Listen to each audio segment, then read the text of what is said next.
Trent, man. Hold on, I gotta use the bathroom. Hold on. Man, check this man out. Good, man. Yeah, man. They got a P record. Man, you on live? Yeah, man. This man in the attic, bro. Look at him. This man in the church annex using a Wi-Fi. God don't like that, man. This dude. Man, if y'all have any questions for these guys, man, y'all go ahead and send y'all questions now.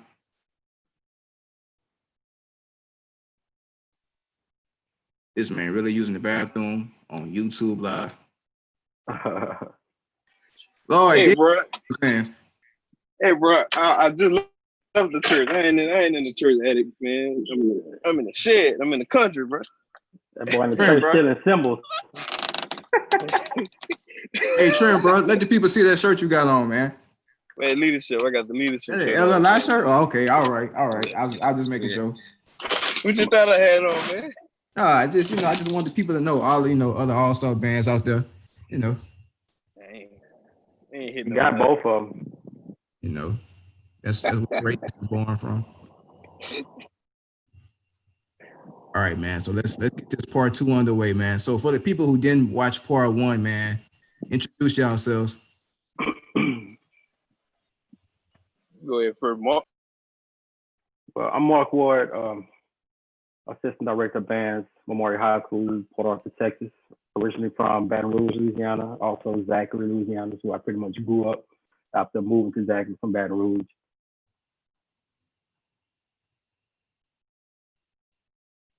Okay. Trent, go ahead, bro.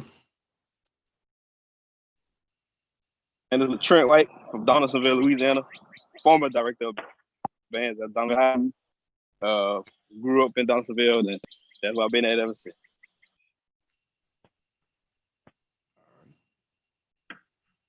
So, man, give y'all band background. Who y'all most from high school, college? Well, I guess I'll do that one first. Like I said, I'm from Zachary, Louisiana. I was in the band at Zachary High School. Graduated from there, crabbed at Southern University 2003, marched from 2003 to 2007, played trumpet. Then after I graduated music education, went on to start teaching band at East St. John High School out of Reserve, Louisiana. Did a couple years there. Then I went to Donaldsonville High School where I met Latrent. Did about 4 years there. Then I did 2 years in at a middle school in Houston, Texas. And then finally I landed in my new home out here in Port Arthur, where I'll be starting my second year tomorrow. Band camp starts Monday in the morning. All right. Hey, Trent, man, give your band background. And I'm once from Donaldsonville High School. Started off in 2006, graduated in 2012. In the meantime, no college background, but I marched for Louisiana Leadership and Louisiana Sounds of Dynamite while I was in high school. The band director at Donaldsonville, band director and head band director for a few years. And pretty much that's it. All right.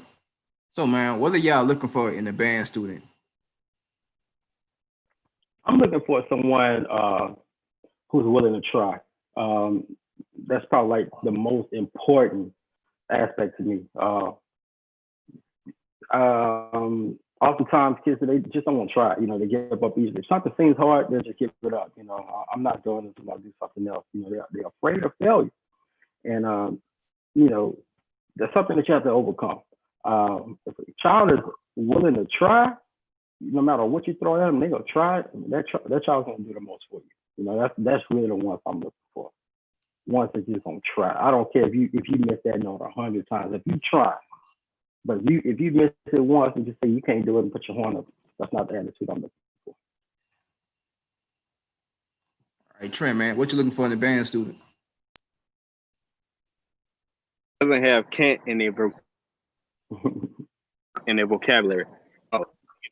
Always willing to work no matter how hard the situation is. Doesn't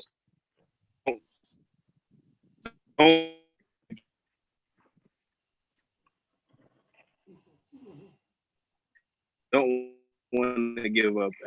A lot of kids these days, man, try to be out and willing to no matter how hard it is. Okay. So, man, when did both of y'all fall in love with music? I think I fell in love with music at a very young age, maybe elementary school. My grandparents lived pretty close to Southern University campus, and they lived in Scholarville. So at night, I could hear the band practicing, and I was pretty fascinated by that. Either my grandfather or my mother, they would take me up to campus that night, band practice. So it was a big deal to me. I was always going to the games. I was going to the home games, and then the neighborhood had a little bus club that traveled to some of the away games. So I was pretty much going mainly to see the bands, you know. I was the last one on the bus trying to see whatever part of the court I could see. You know, we was traveling with old folks. Once the game was over, they was ready to roll. I'm the last one running to the bus. But I probably, as far as back I can remember, that's when I fell in love with music. Trent, man, when did you fall in love with music? Up in church, man, my family is like really music oriented. I've been in church. I think I started falling in love with music about at the age of 5, from like singing and standing on the chair. And then majority of my family, they marched in like my older cousins and stuff, they marched in band. So I was always around band. So pretty much once I was always around music. So about the age of 5 and seeing marching bands just made it just, you know, progress and different things like that, you know. So Man, y'all have been waiting for it. Mark, I know y'all seen him, Trent. I know y'all. Yeah, the Don King of bands. Smelling like straight the fish market. Nah, I done came home to the shower. I'm eating now. Shit, I'm tired. I've been in the golf today, man. I'm tired. Yo, man. What up, bro? All right. It's about to get real, y'all. Ricky, man, I know you got some questions, Rick. Go ahead and get your questions, Rick. Ain't got no questions here. What was discussed already? Oh, we're just going over, you know, band background, when they fell in love with music. So we pretty much just getting started. I don't know. I got to clean about 50 fish, man. All I know, I get back out the golf. I get to my phone. I see I'm tagged. I thought it was a booby trap. Listen, I'm not for y'all shit today because it's Sunday. I ain't gonna cut up. We ain't finna do all this. Y'all, hey, Trent, I got a question for you. No? First of all, I want to say, man, it's nice to see y'all guys again. Glad y'all still staying safe out from the corona. This stuff, you know, man. Latrent, what the future holds?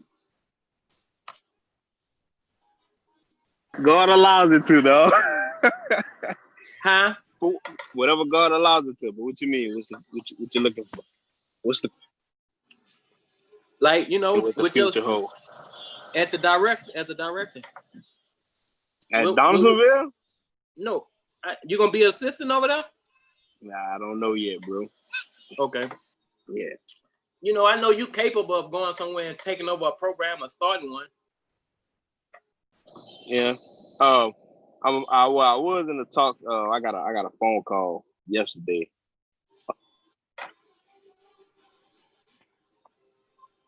You ain't got to put your business in the street. Don't put it in the street. Yeah, all right, we'll talk about it later then. Yeah. But yeah, you got that little phone call like. Hey, you got Marc sitting back there like the Grinch. Marc sitting back there like. I'm chilling, man. I'm being good, man. I'm doing what I'm supposed to do. Where the cup at? I said, what cup? I'll go drink a little water in a little bit. It's Sunday, bro. Hey, like an old man told me at the fishing pond about 3 weeks ago. You know how they got holy water? They burnt the hell out of it. Come on, man. Hey, but Marc, yeah. As far as Texas, how's everything going with that as far as the fall for bands and things like that? Are y'all getting ready to start up? Are y'all started? Because I seen both my United started. Y'all just started up. There's still a lot of gray areas. You know, we still have some uncertainty. We received a statement from UIL basically giving out some dates and things, but it's kind of vague, you know. So tomorrow we're starting our band camp. It's gonna be virtual. They're doing everything via Zoom, so it's not gonna be traditional style band camp, something we used to. Okay, so y'all doing virtual. Yeah, so I mean, that's pretty much all we can do right now. We don't know when we can meet in person yet, but hopefully, whenever it's safe to, we can do this as soon as possible. Okay. What songs are you busting out the window for the fall? What you got on the computer? I can't wait, man. Look, man, we got the fight song. We're gonna do Star Spangled Banner. I know we're gonna do the alma mater. You know, probably every game. So I'm looking forward to that. Hey, see, it's the type of shit I ain't want to deal with. Nah, but Ricky, bro, the trap has been set, bro. Ain't no trap. I can defend myself. Whatever I say, I can say it twice. They know who I am. They know what it is. Ain't no trap set. What you want to ask me about something I said on Jerome's show? I don't know why I gotta be a trap. That's what I'm shit. I can say it. I can speak it again. So what's going on, Ricky? Shit, Please let me know. Please let me know. But yeah, man. So, what made y'all want to be band directors, man? I guess I'll tell my first. No, D. I go back to the booby trap. I didn't fell in it. I want to be here. Ain't no trap, man. I want to see him. Yeah. Man, would y'all let this man know ain't no trap? I don't know what Ricky talking about. All right. Hey, listen. For Marc to tag me, then you tag me. I know y'all too. I ain't saying that. We could continue with the interview. Yeah. Anyways, I became a band director kind of late. Well, I decided to become a band director kind of late. When I went to college, I actually went for computer science. I chose a major that I thought would make some money. So my first year, you know, I was taking computer science classes, and I remember sitting in this class. I think it was called like modular algorithm, something like that. I didn't take the prerequisite for it, so I'm sitting there not really understanding what they're talking about.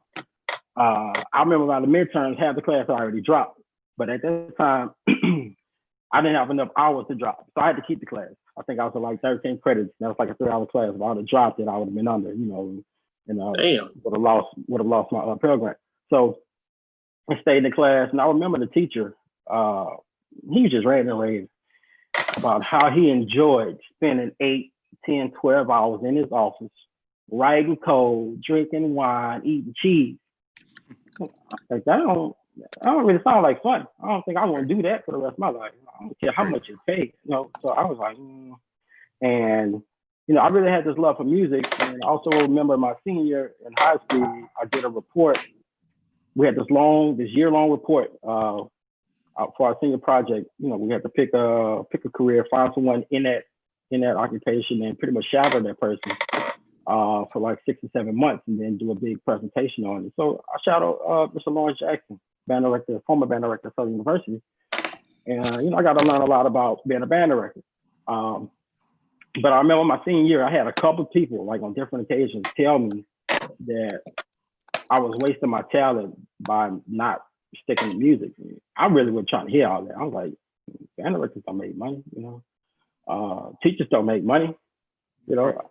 I want to go make some money, you know. I want to either go be an engineer or do computer science, you know. I think it makes money. So that kind of stuck in the back of my head, even through when I started college. So once I had that little interaction with my teacher about writing code all day, and code, that's boring. That's just tedious work. You just typing and you can't miss a colon or a period or nothing. Everything got to be in place. I mean, I don't do that for the rest of my life. So I decided to go ahead and switch my major to music education, and you know, here I am. All right, Trey, man, what made you want to become a band director? And so like I said, last interview, man, everybody has a dream, bro. When I went into my freshman year of high school, I had a dream that I was gonna be in the NBA. But I was 5'5". Spud, well, did it? Yeah, bro, that ain't gonna work. But where I grew up at, what they preached to us is we always need to find a trade. So mainly they was trying to just get us to go into the plant, do plant welding, electrical work, things like that. Ain't none of that fit me. I didn't like to be outside. So coming towards let's say maybe about my junior year of high school, going into the senior year of high school, I started doing like little arrangements, and that was kind of fun, doing arrangement on a computer. And I ain't gonna lie, I was, you know, just copying and just writing just to learn the software or whatever. And it was kind of fun. And then becoming a band captain, it kind of took a leadership role into the situation. So when I graduated, it was like to be honest with you, I still didn't have a plan. It was like I was about to go to school to just get a general studies degree. And then all of a sudden, after talking to like some of my family and Devin Allen, shout out to him, he was like, man, why don't you just go and be a band director? This sort of happened. I was commuting from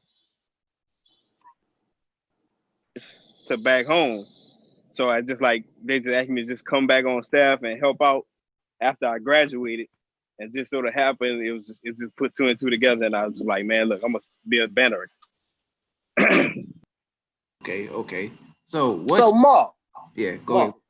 You started at your first job was what? East St. John? East St. John. Yeah. East St. John. Now, it was from you to Trent, right? At DVille, right? Or they had a gap in between y'all? We just talking about after. He picked when Marc moved to Texas, you took over, didn't he? Yeah, I jumped right behind. Cause who it was Sweet Pea, then Tim, Jamal. No, Jamal Washington. Yeah. Jamal, that's in Texas now. Yeah.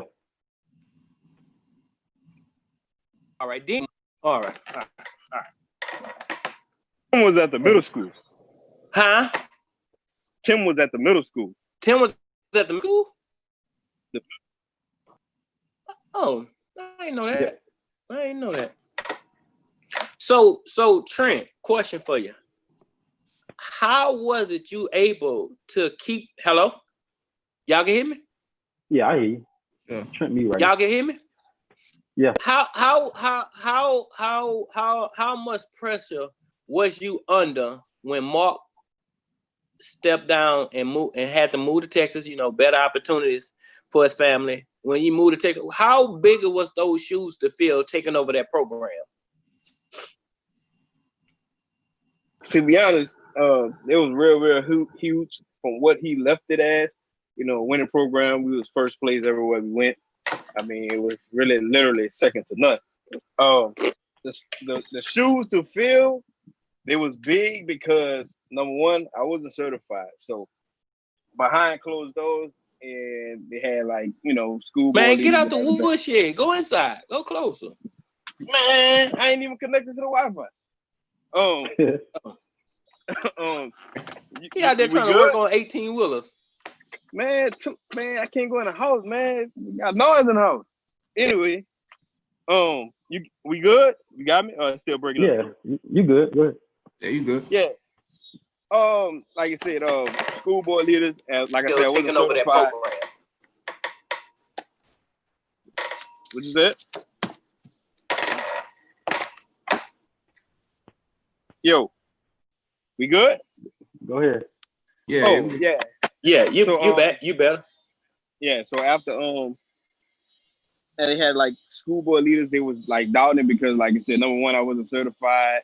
They thought I was too young and things like that. But after like following him for like so many years, it was like 3 years, seeing what he was doing, it was easy on me because all I did was just follow his process and just instilled into the kids, and then added a little bit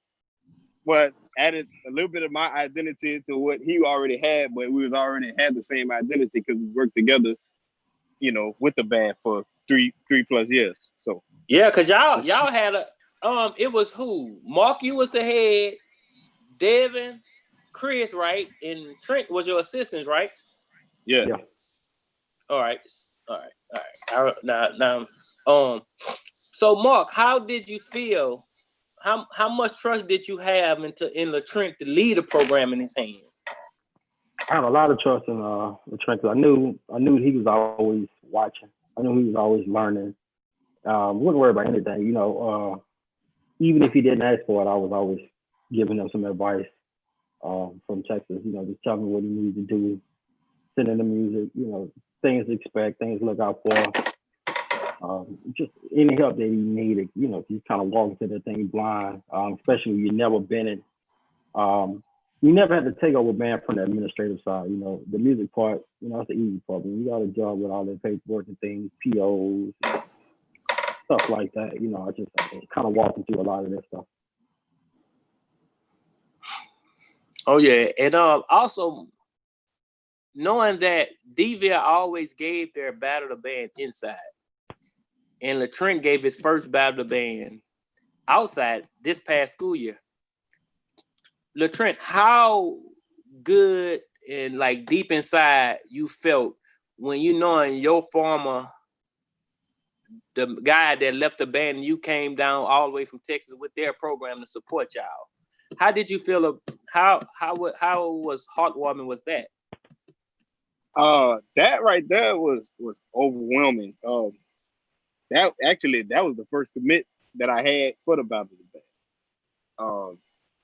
It was no hesitation between him and Mr. Frazier. I asked him, I said, "Hey, bro, I'm doing the battle of the bands outside. Y'all gonna come?" It was like a deal for deal. Like, man, we come to Louisiana, you got to come to Texas. Say no more. You know what I'm saying? Next day Go ahead. Nah, y'all did too that day, didn't it, Marc? We had the Southern University home. Yeah, y'all did Southern home game because Baker had a battle band that day too, didn't he? Yeah. And see that's the crazy thing about the situation. Even with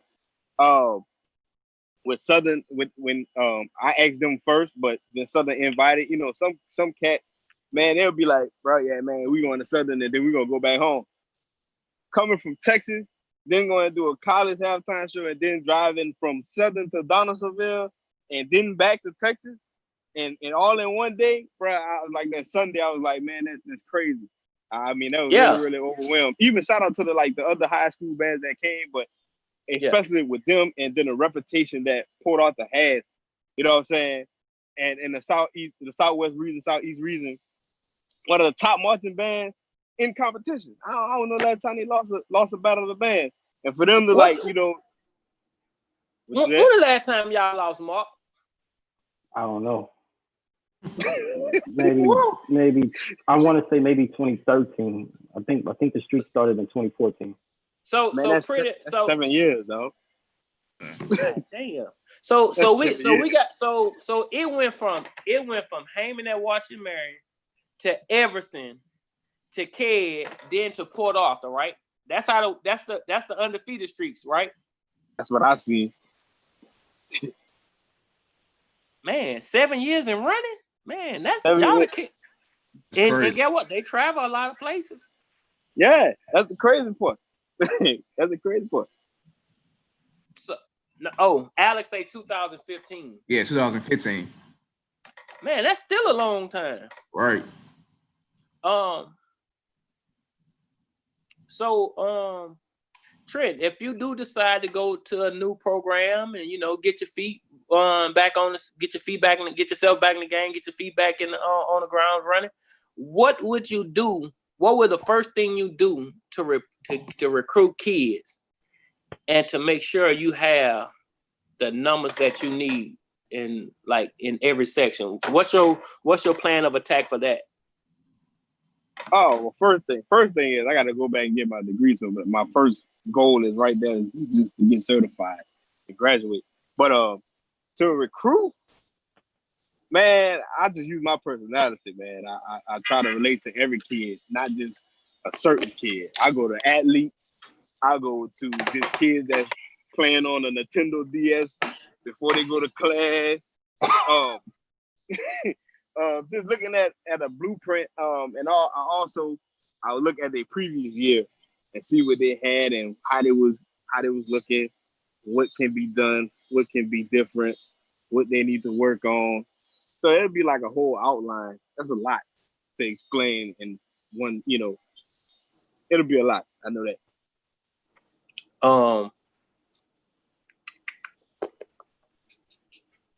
Mark, what are the fundamentals y'all using, like as far as virtual, knowing y'all can't be with every kid hands on? How is the virtual camp going to run, and how is it being done? Like that's something totally, like, you got to are y'all gonna be doing that with incoming freshmen too? Yeah, everybody will be involved in the virtual band camp. We're pretty much doing everything we were doing in a normal band camp. All right. Exercising, learn the field maneuvers, things that you can see and do alone. Just things you can't do it in the squad, of course. You can't do any slants or any the basic 8 to 5. Yeah, but things that we can pretty much show you, and you can do, and then working on music. They have PDF files that they can view. Of course, you can't play as a group, but we're going to be as productive as we can with this virtual band camp. Man, I don't want to cut the Mark here, bro, but something stuck out to me just now when you said exercising, bro. Kids, if y'all get y'all kids to exercise on Zoom. Like, I was on a Zoom meeting with the band, and none of them wanted to show me their camera. Oh yeah, bro. They in bed.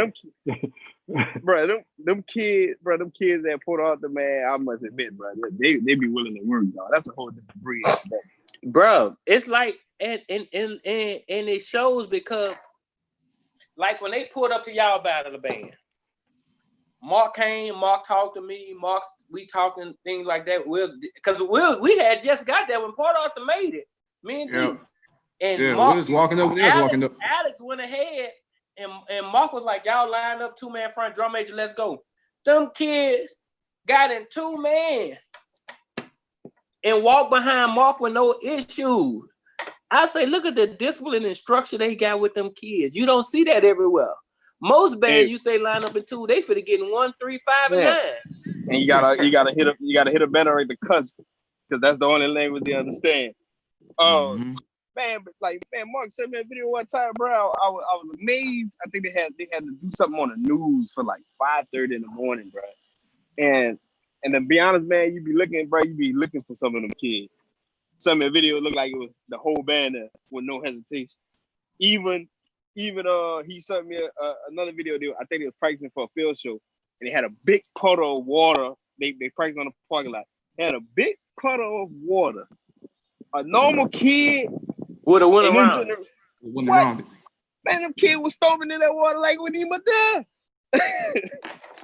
That's why when they go, second place, third place, Jane Doe Band.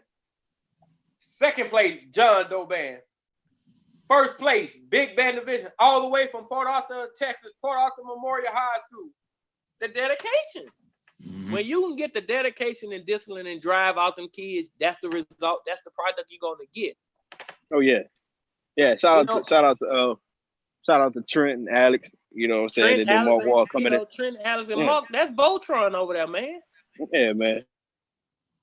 It's a lot of people say, but my thing, I'm ready to see Port Arthur go to Mardi Gras. Yeah. I'm ready to see Port Arthur go to Mardi Gras, because really and truly, I really think when they go, they're going to put on a clinic, musicianship-wise.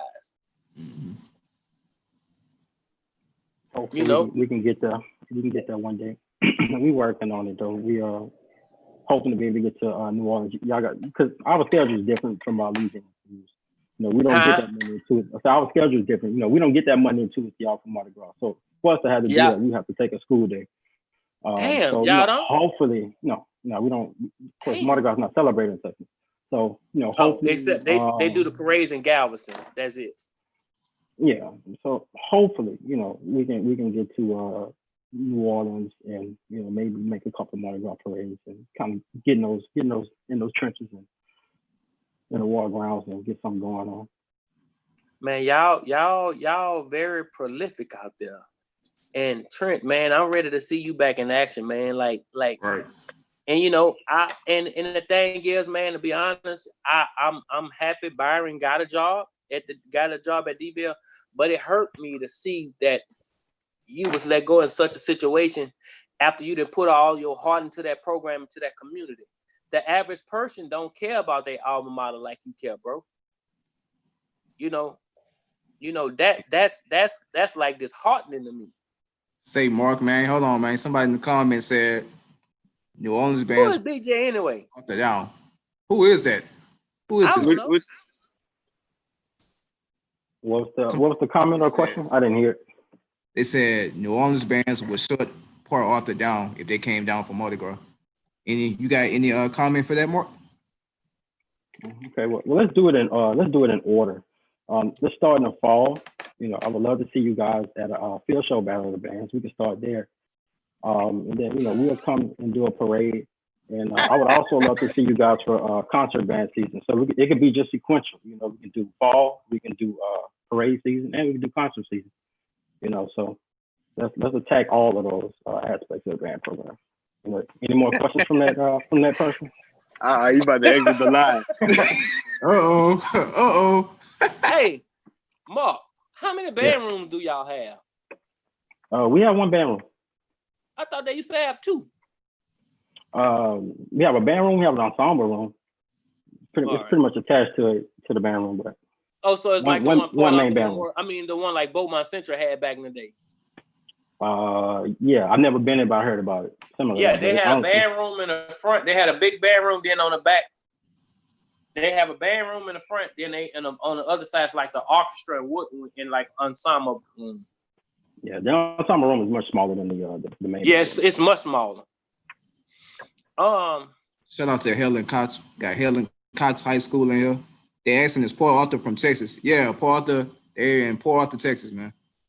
And the thing is, man, and it's really not no shade to nobody band, no city, nothing. It's just like when you know good bands, for bands to really get the respect of everybody, they feel you got to go to New Orleans. You know what I'm saying? So I want to see Port Arthur and New Orleans at a parade lineup, but in my personal opinion, they gonna do very well. Yeah. Because the thing is, they gonna get approached with the wow factor. Mm-hmm. Wow!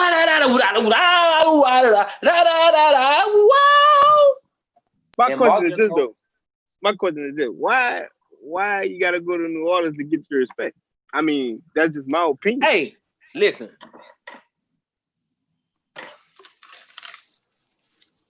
Me, their way, not my way.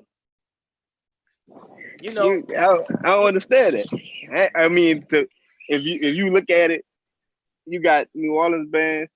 Yeah, they are good in the stands. Yeah, they are good in concert formation. Band. And but the thing, what I'm saying is, like, I know those kids would love to go down there and perform in a street battle with certain bands. You know what I'm saying? Mm-hmm. Because like when you in the South and you speak of big bands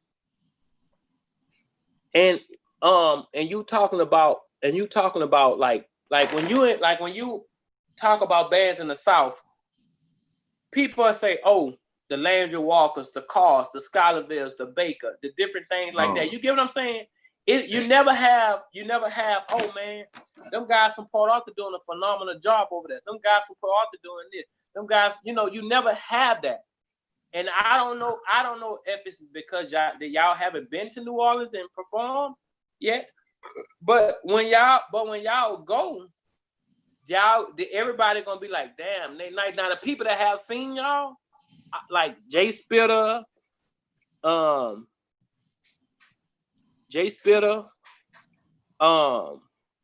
else? Gary, like different people that I heard talk about Port Arthur, like in reference to band.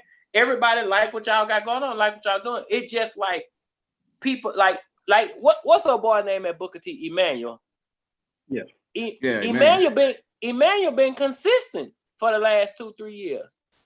You know, but he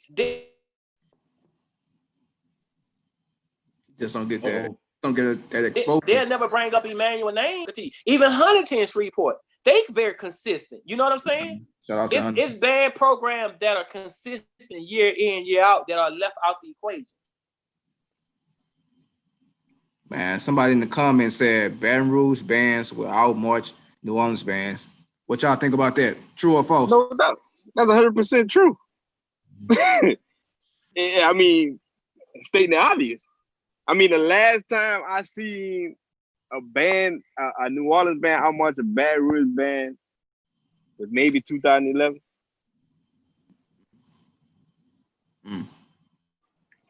Kid at Bigger, when they did the Southern Battle back in 2012, they swear to God saying I was supposed to win that show. I mean, that Battle of the Band.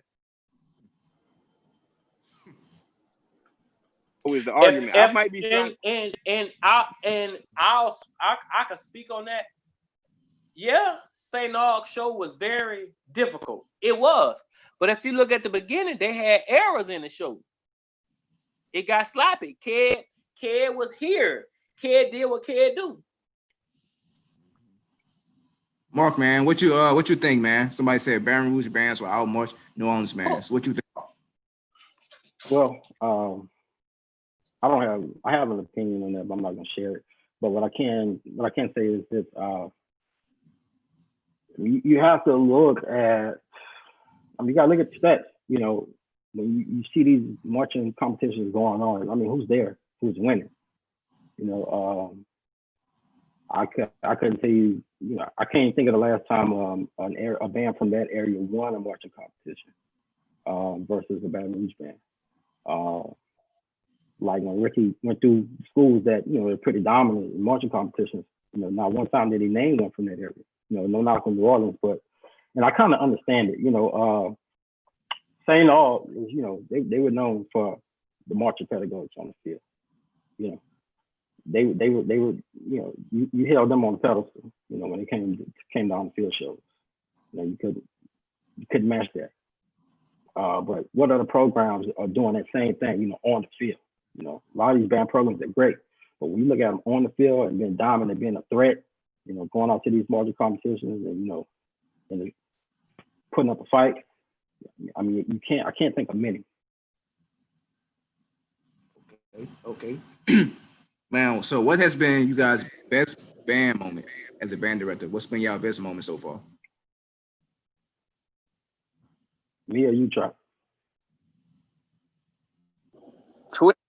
The high school battle of that. I don't know what try saying.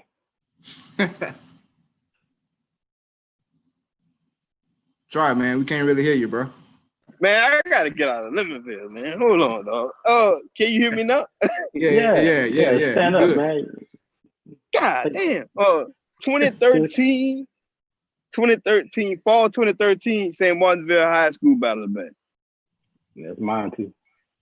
Yeah. Okay. You gonna tell a story, Charter? Let's see. Yeah, I'll go. Bro, we smashed every band up. But Mark, you go ahead and tell a story. All right. Well, that particular that entire day was crazy. That was my first year at Donaldsonville. I want to say we may have been in medium division bands performing at St. Martinsville. There was a lot of bands there. A lot of bands. I mean, you had I want to say you had Generac, Bel Air was there. I want to say north side was there as well. I think West St. Mary's was there. There was a lot of bands there. And that had to been like our second competition that year. We had just went up to East Feliciana and came in second place there. We lost to Generate. So kids were determined. They were kind of upset after that first performance, coming out second place. They felt they deserved first. And I think we got what we deserved. We got second place. That's what we deserved. So they worked harder, came back, did our show. We did well, So I was hoping to win first place in our division. As we were leaving out, because things kind of got cut a little short. It started raining, so we started headed to the buses. It wasn't over. We were just headed to the buses. It was raining, so we got drenched getting back to the buses. And so we sit on the buses and we wait on our grandparents to come back with the pizza. And I think I got a text from either Devin or Latrent, and it was like, we got first place. I was like, all right, cool. But then I think he kind of reiterated it as if I didn't understand what he said. He's like, no, we got first place overall. So I'm like, you lying. Right. I ease off the bus, go through that rain, go back into the school, and kind of find my way to where the trophy room is. And, it's kind of like, it's somber in there. People sitting in there, got a few banners sitting there, and they kind of just looking. And I'm looking around, they look at me. And I'm like, I find Percy. I'm like, who won? You. I looked at him again. I said, let me see the score sheet. So I see the score sheet. Like, we really had first place over everybody, all the big bands. Usually small bands don't get that kind of love. So I was shocked. So I see the trophy. Trophy tall as me. I said, hey, we had a trophy. Let's go. We got the trophy, and we got up out of there. We ran to the bus, running through puddles of water. The kids see me coming with the trophies. They hopping all out the back of the bus, jumping in water too. Everybody getting soaked. So we excited. We won our first competition that year. That's my first one at the school, and it's also first overall. So that was exciting. So we excited. We had our pizza. We on the bus. And we roll out. Well, we get on our 10, coming across the Chapter. The bus won't get up above 20 miles per hour for some reason. But we 2 hours from home, and the bus won't go past 20. Oh no, sir. So we got off like Whiskey Bay, and it's dark. The bus is off, the windows are down because it's hot. Everybody wet. Now the mosquitoes come in and they tan us up. Mm-hmm. So it was like a crazy day to an exciting day to now this uncomfortable day. I don't remember what time we got back home. We had to get like a police escort. We had to wait on the bus to come from Donaldsonville to come get us. So that was one sight night. I remember that. Because Devin drove. Yeah, Devin was all. Yeah, Devin and Chris was always doing something, always leaving us hanging. Him and Chris drove, and he called me, man, bro. I was like, shit, dude, we going back to we in Lafayette. He on the thruway for the hit I-10. Shit. Yeah, we was on I-10 getting ate up. That was probably my most exciting moment. That year though, that year period was like as me being a student and being an assistant to a head band director, I think that whole year was just crazy. And a lot of times we went to battle the bands, either we got misjudged over big band syndrome. That's like we was losing battle the bands to big bands, but like 0.1. Like we had one battle band, I forgot what we was. I think we lost the battle band. Yeah, it was 96.6, and we lost 96. Shit, don't feel bad.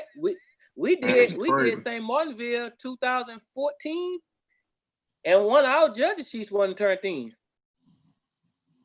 No, 2012. That was 2012. Our judges sheet wasn't turned in. That's crazy. But that year 2013, y'all had a good run. Y'all was on it. Trent was about 110. So you went. You 110 that night.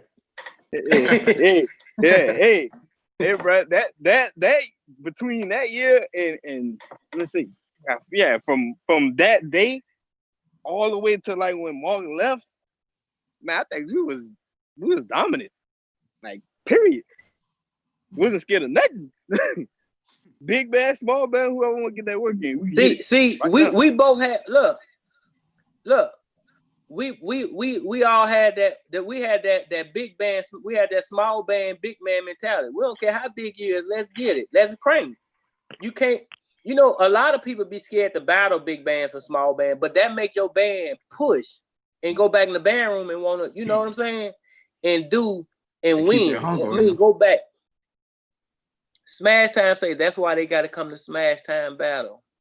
Man, one thing I must admit, that Marc taught. Well, I had it in me, but he emphasized it a lot. It was no matter how big the giant was, you had to attack. Man, he used to walk about the band in the meeting and be like, "Yeah, who come and get second place?" You know what I'm saying?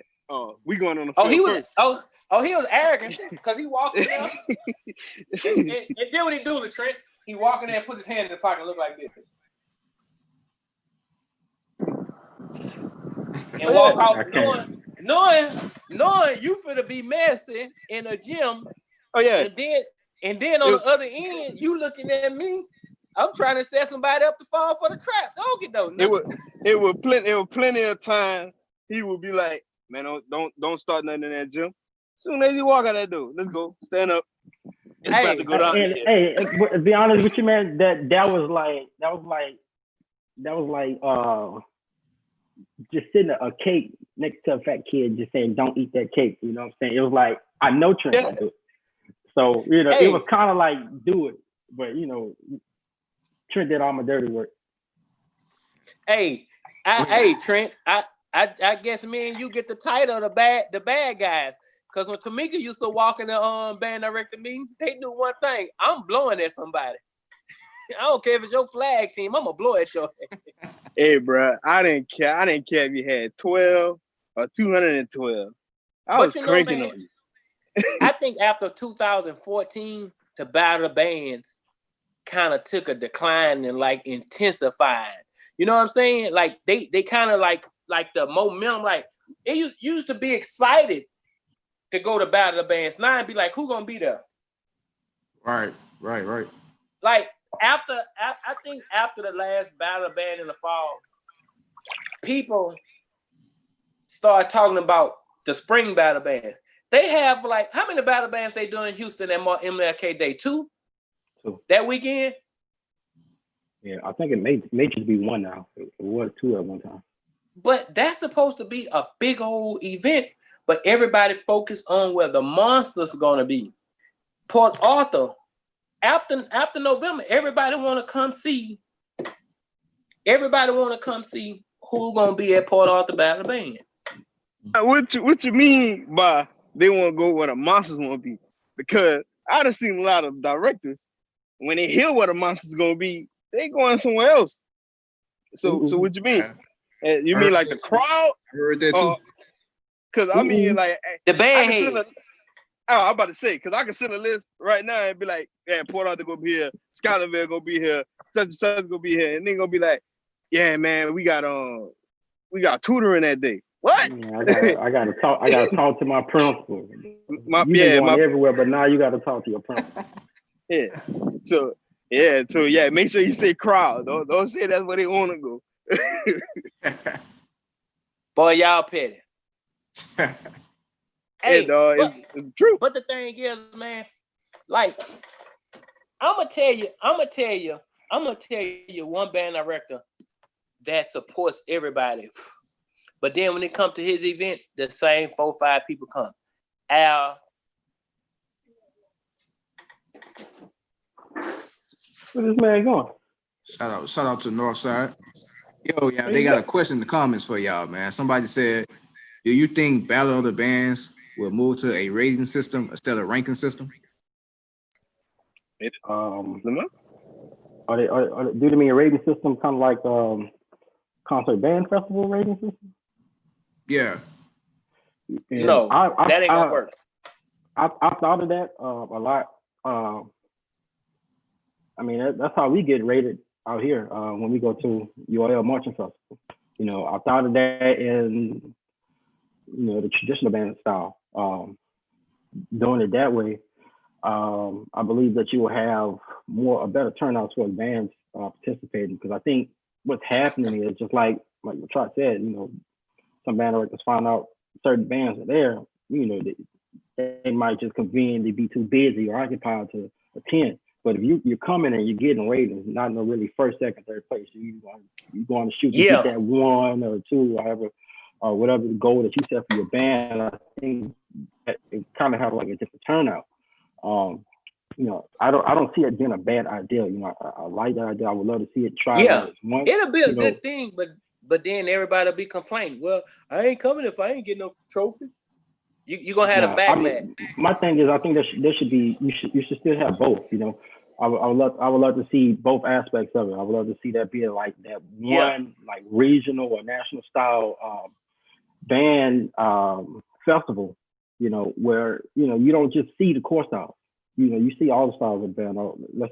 Traditional style bands had one just like that. I see Alex in the comment. Shout out to Alex. Alex, what's up, man?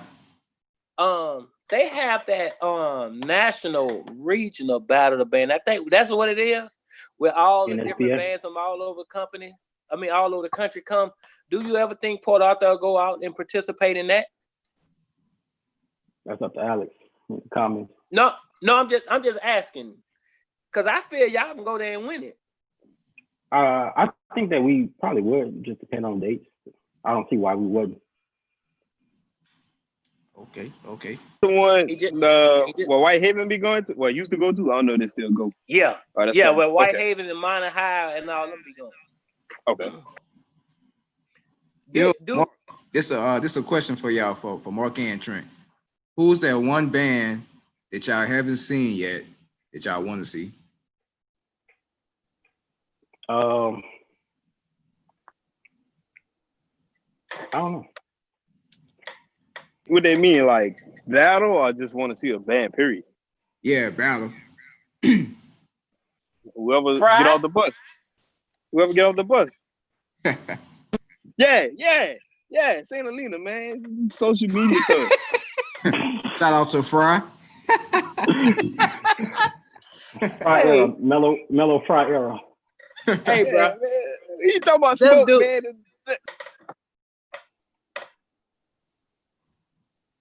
Hey, Latrent, you was muted. Say what you said. Yeah, I was saying you talking about smoke, and then I just cut it off. I ain't.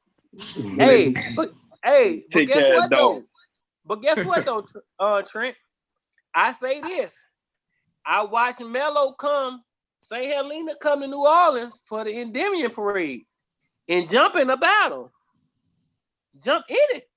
Walked up, warmed up, and jumped in the battle. Like most bands, some other time go to New Orleans, they get to them parades, to them lineup, they find them ready to go to the bathroom for an hour and a half. But he had to. I mean, he marching all them kids. What you gonna keep him behind a building? He had to jump in the battle.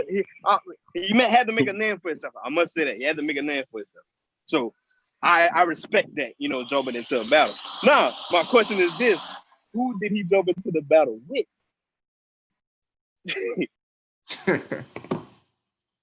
Fry, man. That's the question. I think Abe was battling somebody. Okay.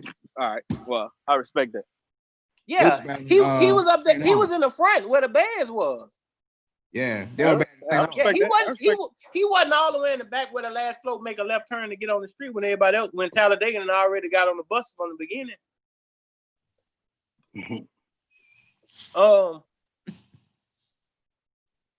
These comments are so hilarious. Let me think of a good question for us. Yeah, I respect them for jumping into that. That's perfect. You know what I'm saying?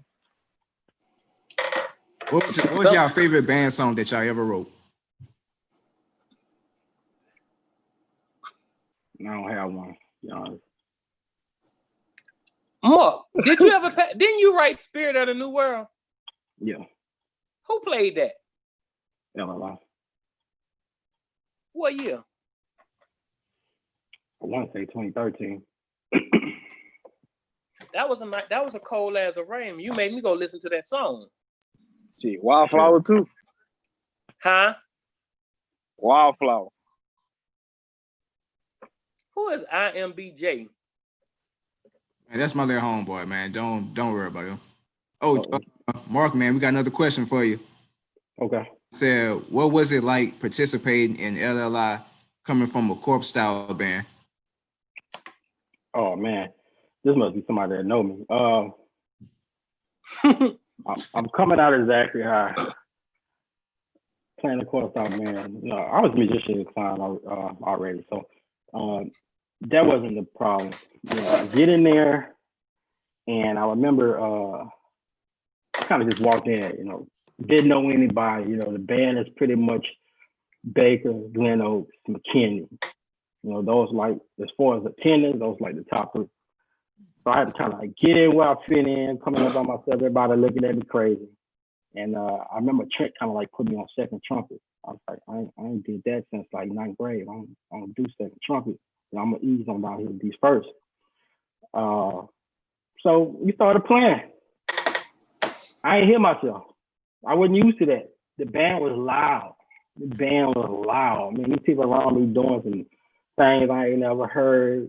The trombone smack you. So I had to get accustomed, you know. So I had to adjust.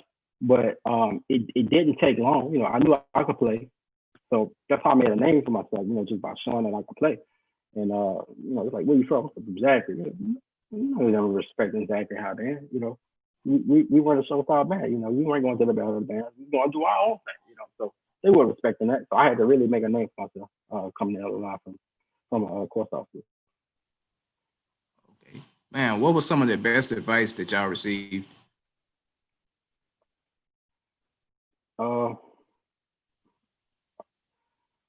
One of the things I remember from Mr. Barty Roberts from Ziegler Music, and it was kind of pretty much dealing with being consistent with disciplined kids. How you start out, being consistent, don't ease up. You know, because once you ease up, you kind of let that cracking that door open a little bit, then it's just gonna bust wide open. You're gonna lose control of your program. But most of the advice that I get is actually from learning experiences. Any L I ever took was the best advice I ever had.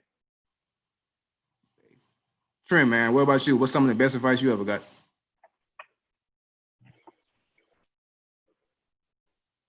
Right. Oh, the main thing that stick out to me is like always be yourself, really, as far as musician wise. You know, you watch a lot of musicians and different things like that, and you want to create your own identity. So the main thing about me, no matter where I go, I just try to make sure I continue to have my own identity. So, you know, if I got a band, that's trap band, or that's a Trent band. So pretty much it's just like, you know, be yourself. It's like the main thing that stick out to me. Okay. So if y'all could change one thing in the band world, what would y'all change?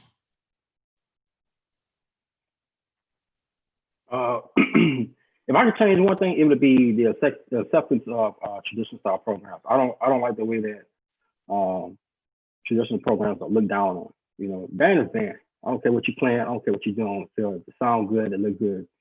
It should be graded the same way. It should be judged the same way. You know, it's like we get too much. It's too much against us whenever we're going to martial competitions and we're not doing what they're accustomed to seeing. You know. Or they don't like it, you know. But did we execute? Did we sound well?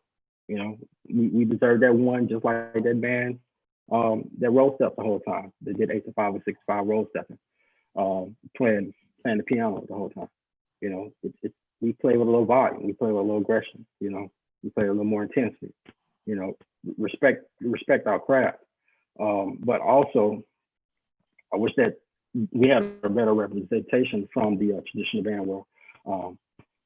A lot of times people like to go find those bad programs in the traditional world and say, hey, this is why we don't want to do this. But you got good programs that's doing traditional band, and let's make that the standard. Compare traditional band to that. Let that be the measuring book instead of going and find these band programs and saying, we don't want to do traditional band because this is what it looks like. So, and a lot of band directors, they're dealing with that whenever they try to go to new districts, and they come from a school. They either tire a school that had a traditional program, or they graduate from a school that had a traditional program. And you get those finals directors that see that HBCU on their resume, and they kind of, I don't think I want to hire this guy because all they're going to do is just come in and play loud and dance. I mean, that's not true.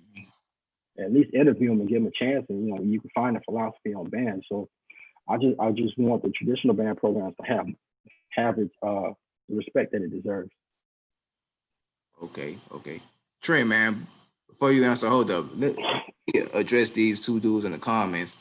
Man, look, this is a professional interview, but I'm gonna see y'all two later, man. So Trent, man, I wish I could see them comments. Man, my fault, y'all. I just had to, get these clowns off here. I was looking at them just now, bro. Yeah, man. I'm gonna see them. Oh, what the question was? Mark, what the question was? I forgot, man. These fools ain't kind of off, man. What would we love to what changes would we love to see in the band world? So let's try to do. The main thing I would like to change is the respect level, as far as people that doesn't respect music as much. That makes sense. They always look at like the music class or the arts of music as not important. So the main thing I would like mainly change is like the respect of the arts. You come do it. And that's always been my thing. I don't like when I really don't like when the teachers look down on the band program. I'm not going to ask a student that's having trouble playing part of the concert literature or whatever it may be, whatever they're struggling. I'm not going to ask that person to leave your class. I'm not going to ask them to stay. See if your math teacher let you come out so you come work on these scales. Why you want them to come out of band class? You didn't ask them to go skip English. You didn't ask them to go skip social studies, but you want them to come out of band class. So to me, that says you don't see my class as important. So I don't like that. Education is education. I don't care what subject it is. All classes are important. So band, give band its respect. And if you think it's so easy, come do it. I challenge you. Come do it. Let them know, Mark. Let them know. All right, this is a question for both of y'all from Alex. It say, what do y'all like most about y'all current job, and what do y'all think can be improved? Man, I hate my current job.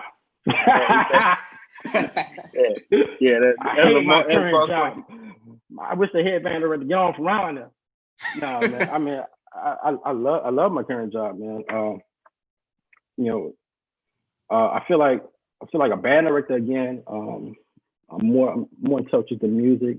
I think I want to say I was kind of out of touch for about 3 years. I kind of lost my passion. It became a job. It wasn't what I loved doing anymore. It just became a job. But now that I'm kind of got like this fresh start coming to Port Arthur, I enjoy getting up every day, going to work, doing what I'm doing. That's why I can't wait till this COVID thing is over. I'm ready to go back to work. I want to go to a real band. I want to do a virtual band. I want to do Zoom. I want to see nobody on a computer. When it's time to go crank on the band, I want to crank in your face. So I like the teaching process. I like everything that you're doing. I like the discipline. I like the dedication. The kids are really committed. So I just love what we're doing. It's a lot. Work is fun to me.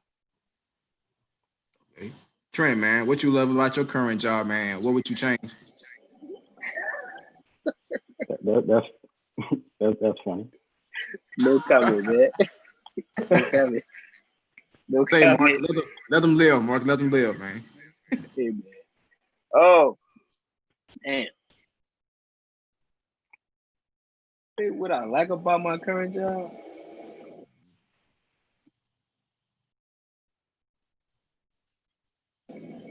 That's it. No. Everybody ain't saying nothing. The kids. I mean, You mute, that's the Ricky. only thing. Ricky over there talking to the computer screen. Turn your mic on, Rick. Oh yeah, the kids, bro. That's the only thing I like about my current job. If it wasn't for the kids, I wouldn't be there. Hey man, somebody say, Mark, what was the funniest what was your funniest moment from your time in the jukebox? Funniest moment? Yeah. I think that's Tori. Go Bucks. Gotta be. Yeah. That's Tori. That's who it is. I think that's Tori. Shout out Tori, man. Man, those funny moments, those are what we call big room moments. That's big room only. Tori knows what that means. All right. Mark, what, by you coming from the core style band, in which y'all had a nice concert ensemble, a nice, decent traditional, corps style marching band.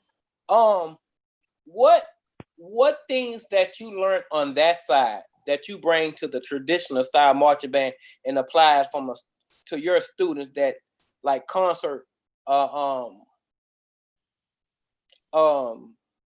like the format that y'all was taught? How do you incorporate that in your teaching things, your teaching methods?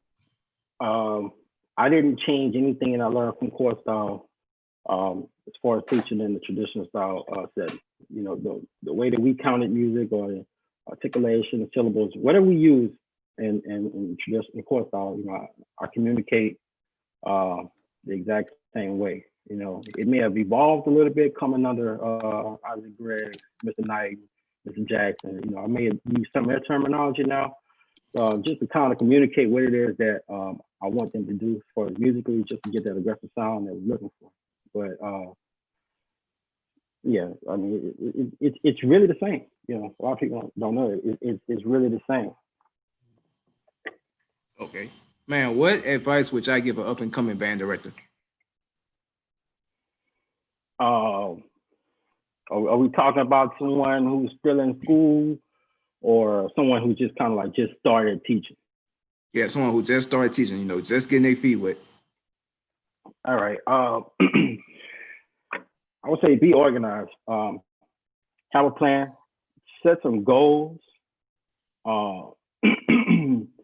Communicate. Document everything. 90% of what you thought the job was about to be, it ain't that. You can put finale to the side. Don't get that Microsoft Word open. Get that PowerPoint open. Get that Excel open. That spreadsheet. Learn how to work that Google Docs. You need to know who your bookkeeper is for the school. Keep an open line of communication with your principal, assistant principal. Be on the phone with the parents every day. Being good with them janitors, the bus drivers, because there's a lot of work that you're gonna be doing on that side. Keep your nose clean, and then just as far as dealing with those kids, be yourself. Be consistent, be stern, be fair. Just don't be afraid, and be committed to what it is that you're doing. The kids are gonna buy into your program, and then you'll find success just doing that. Okay, Trey, man, what advice would you give an up and coming band director who just getting his feet wet? Man, Mark kind of emphasized on everything that I probably was gonna say.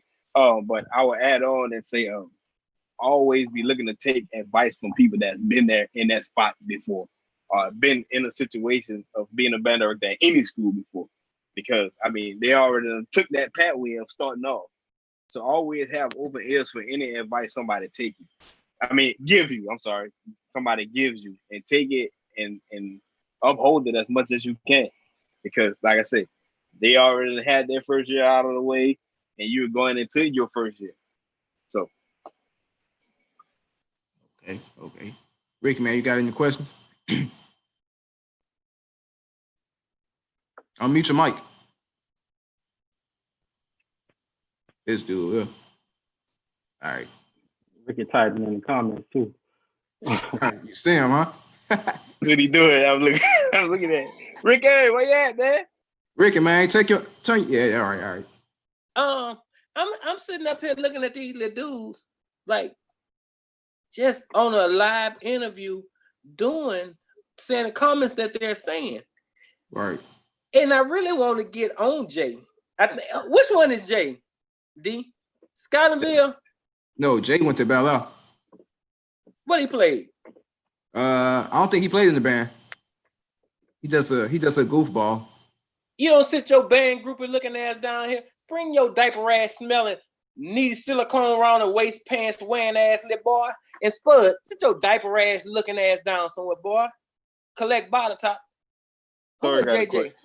Look, I got the question from the comments for both of y'all, man. They said, besides the instrument that y'all already played, what other instrument which I have played? I wish I would have learned saxophone first. That would have been the money maker. What, saxophone? Oh yes, indeed. One saxophonist I really love listening to is Mike Phillips. If you ever listen to that, what is it? Is it the way? I don't know. It's one of the songs by Jill Scott. He did that solo on it. I was like, no, I wish I could play the saxophone like that. Is that with the soprano or alto? I think he's playing on. He might have been playing on tenor. That may have been alto, but he tore it up, man. So I wish, I would have learned that first. I would have been gigging, going to weddings, playing with bands on the weekend, things like that. Mark, coming from trumpet, what was the hardest instrument you had to learn going through your college days and like becoming a band director? Clarinet. Oh, they say it's hard. Clarinet. I was terrible on it. Clarinet what about flute? Violin. I did well on flute. Smash Time say it was a tenor sax. Yeah, it was a tenor sax. To be honest, y'all, like I was talking to Travis yesterday, like I told him, I say, man, the thing is, a lot of more people need to be more supportive of the programs. Everybody not able to attract the big programs to make the proper funding that they need to keep going doing different things. You know what I'm saying? So like when like returning favors, if you come to their battle band, you return the favor. That need to be more the thing that goes on in the band world and like more support. And like you say, Mark, from the other side, the traditionalists, the core style, the marching band need to get the 8-to-5 show style band need to get more support. And to me, I think what would be a good idea, if say it was to go on battle band this year, LSU have an African American band director. Invite them to it. Why not? Why not? Why not have LSU come show up at your show? I said, why not? That's a good idea. Why not have LSU come show up? And a lot of people in the band room might be too young. But was you in the Parade of Champions year, Mark? Yeah. That man, they had some people come out there to see Southern and LSU by each other that year. Yes, indeed. And man, if y'all missed that, it was some people out there, man. Yeah, it was packed out there. All right, man. We got a question from Mr. Torrey. This for Marc and Trent. It say, what tools, apps, or programs do you all use to bolster your music curriculum? My favorite apps are Smart Music, and we do a lot of communication with our band through band app. But my favorite for the music curriculum app is Smart Music. Okay. Trent, man, what about you? Yeah, same here. Smart Music. The band use Snapchat just to communicate. Group Me, and Smart Music is key to whatever needs to be done. Musictheory.net and share some stuff off of that, but mainly. Okay. So somebody wants to know, what advice would you give to a high school senior when they trying to decide which college band they want to attend? What's important, if you have a group of a list of college bands that you have in mind, one of them is your favorite. The first thing I would look at, that school that's my favorite, do they have the curriculum that I'm looking to major in? You know, that and how much money you may be receiving as far as scholarships should be like your determining factor. If you're torn between a couple of schools, you need to look at which one has the best offer academically and which one is going to offer the most through scholarship. Okay. Trent, man, what about you?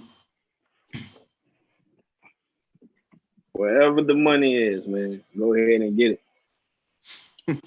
Straight A lot of I kids. say this: when a child, when a student is trying to decide what college to go to, you might, like I said before in the interview, you might have your favorite college band, but if that school don't offer your major and it's not a top tier program the way you can learn properly and go into your field of studies, your education after college is what's gonna determine your life, your livelihood after that. You know, you have to think about it. Yeah, you want to go march at the J State, the Southern, but you got people that have decent programs that got the best department for your major. That's where I feel the student need to go.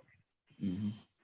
You know, I'll never forget one time Mr. Knight was going off on somebody in the band room. I don't know what they did, but it kind of stuck with me. He's like, you came to Southern University for band? That's stupid. You know, you come to school for school first. You know, you don't come to Southern just because of band, you know. So, you know, I want kids to change that way of thinking. You know, you may have chose Southern for the band program, but you know, you chose college for education, and you know that's the one that had the band program that you wanted to be part of. So, you know, that should be one of your determining factors. You know, so ever since I heard him say that, man, I've been trying to make sure kids understand why they're going to school. They're not going to school to be in band. They're going to school to get a degree. Okay. I tell my kids that all the time, man. I understand. I know Southern is big. I know Jackson State is a big band, and the power three. But it's education first. I got a kid right now, not throwing him out, but it's just saying that he had a full scholarship to go to Grambling, and he didn't want to go to Grambling because Grambling is Grambling, and now he's at home, not doing anything. I always tell him, take it from me. You know, take it from me. I looked at it the different way, as is, man, no matter what, I'm going to go to Southern. No matter what, I'm going to go to Southern. It don't matter who offered me this, what school offered me that, where should I go? I'm gonna go to Southern. And right now, you know, I'm paying for it. I kind of regret trying to make that decision, you know, and not really looking at the ins and out of it. So as far as, like I said, as long as I'm breathing and I got to reach another kid and try to better their future, I always tell them, man, the first thing is first, go where the money at, because you're gonna be paying loans. You know, you gotta look at loans and everything like that.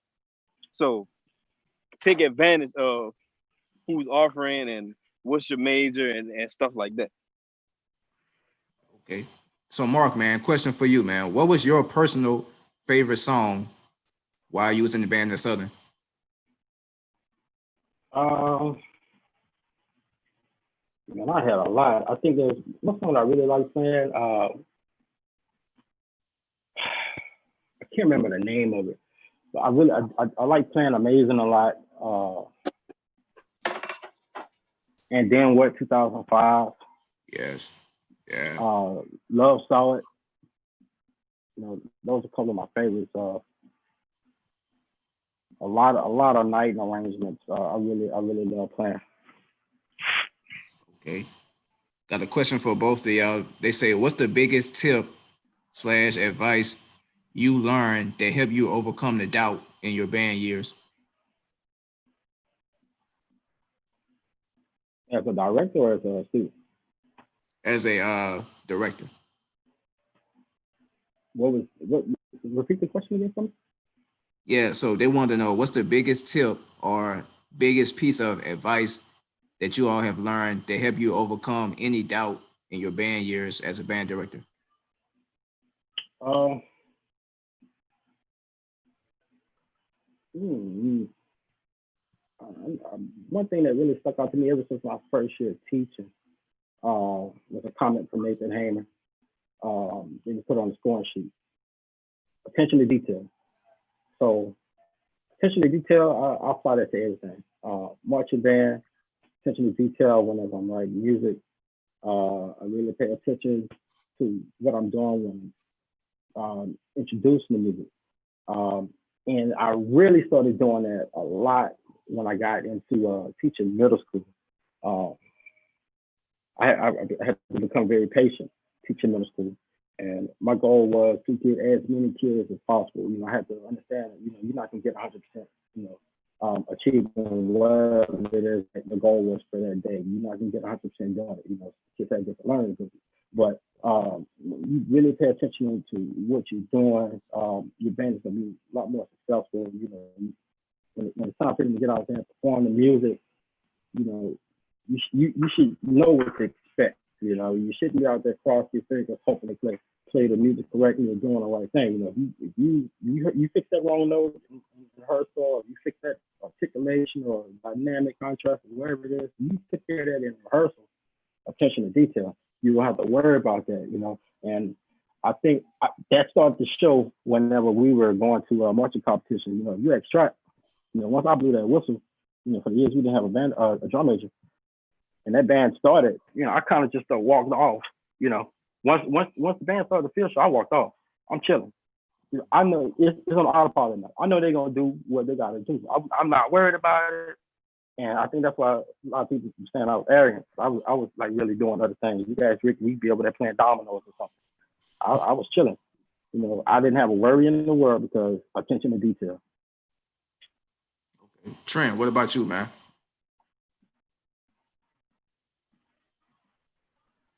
That boy got that Boost Mobile connection. I don't have no Boost Mobile connection, bro. I'm in the country. I don't even think they got a cellular tower out here. Now, y'all gotta, if y'all ever get some time, man, y'all ride through Limmitville, you know, not the first street, but the second street, you should find trap down there. See me in the country, bro. Ain't nothing out here but mosquitoes and cats. Y'all got, I'm good. I'm back. Yeah, you good? Yeah, man. Patience, bro. That was the main thing for me. Always being like, be patient. I learned that from Marc. Like he said, attention to detail. And like his first year coming in, before I was like I said, I was young and I was still learning. I used to run through a song like one time and be like, all right, that sounds good. But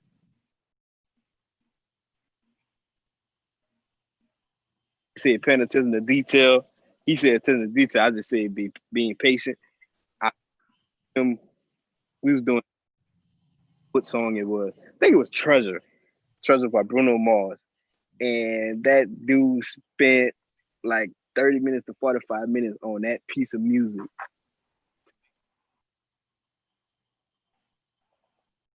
And him through all those years, as long as it was attention to detail and being patient, we had success in the end. So that's what I started going off of, just make sure time and perfect what you're doing. Okay. So Marc, man, I'm gonna start off with you, Marc. What advice would you give your band students, you know, that's going through this COVID-19 situation? I told my kids this a while back.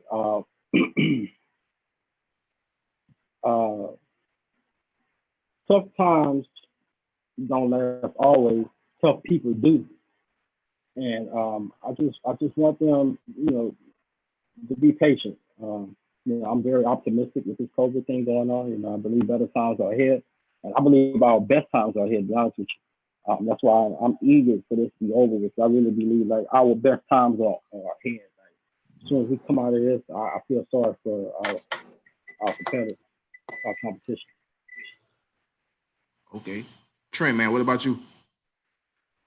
I told my kids, I told them just stay prayed up. You know what I'm saying? Like I said, just pray for better days.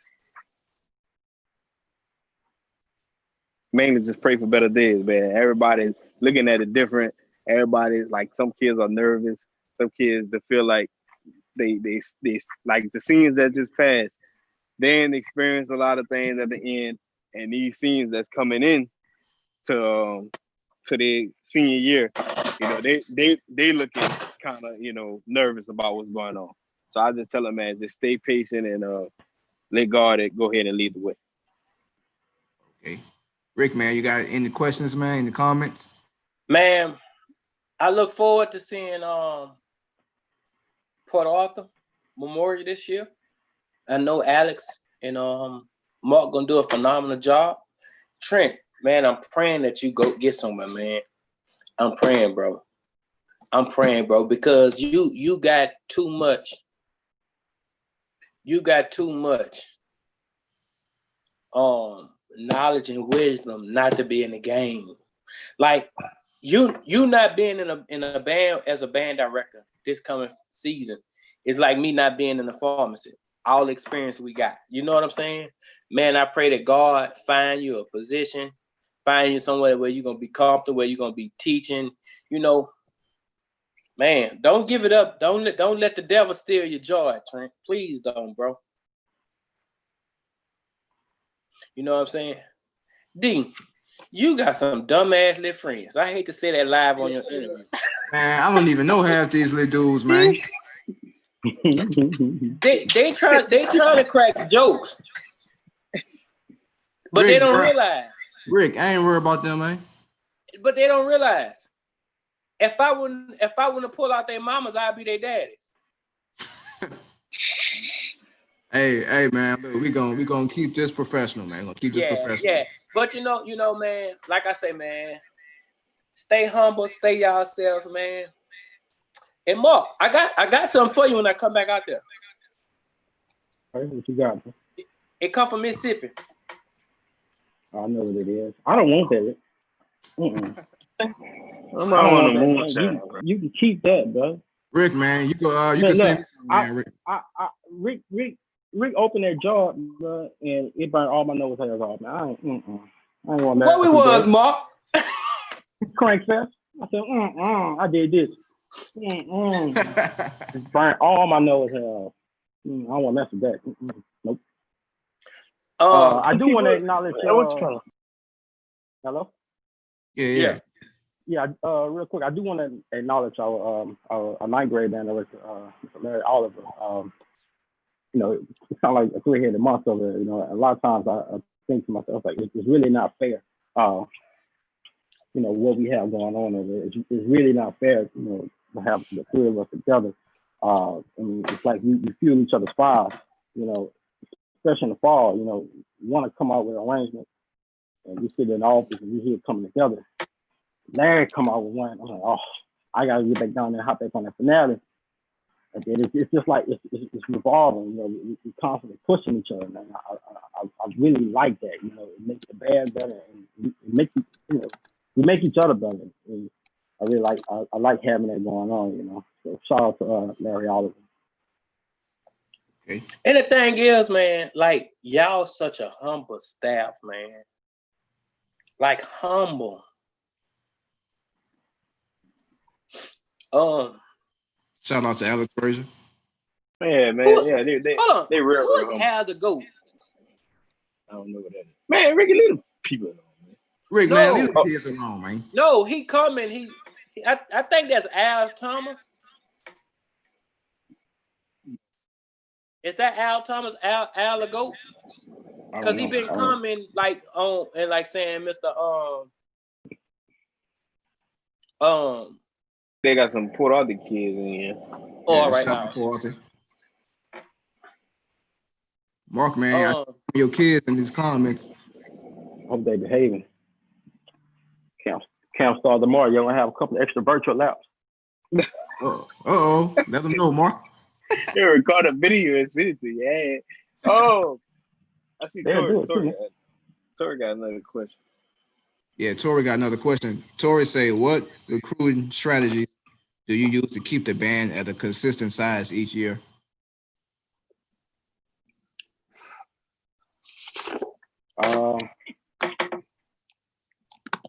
You just got to go get what you're looking for. If you're not getting it from the lower levels, you just got to go get it out the hard way. A lot of times it's trial and error. If you have, if you need 20 more students, go grab your 40, go grab your 50. You might get 20 good ones out of that 40 or that 50, or you might fall short, but shoot for more than what you're looking for. And, just keep what you need, trim the fat, man, keep the muscle. All right, Trent, man, what about you?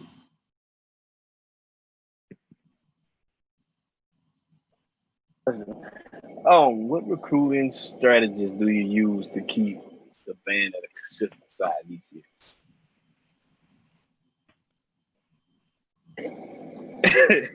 Like basically, you know what I'm saying? Just recruit everybody, go ahead and just make it as fun as possible.